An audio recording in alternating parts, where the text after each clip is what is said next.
პრემიერა გურჯაანის კულტურის ცენტრში ვასო გოძიაშვილის სახელობის ველისციხის სახალხო თეატრმა გოდერძი ჩოხელის ნაწარმოებების მიხედვით დადგმული სპექტაკლი იმედის ანგელოზი წარმოადგინა.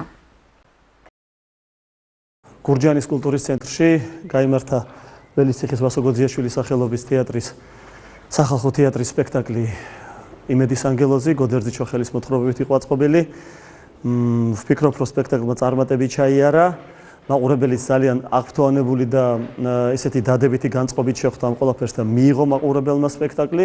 რა თქმა უნდა, ჩოხელის მიუღებლობაც თავისთავად ცოტა ისეთი იქნებოდა, რომ გავგიკვირდებოდა, რომ არ მიეღო და მინდა რომ უსურვო წარმატება ჯგუფს, რომელმაც იმუშავა, მადლობა გადაუხადო და ვფიქრობ, რომ დიდხანს იცოცხლებს და ეყოლება ბევრი მაყურებელი, რომელიც ამ სპექტაკლის საშუალებით გოდერძი ჩოხელის სულის, გონების ნაზრებს კარგად გაიგებს.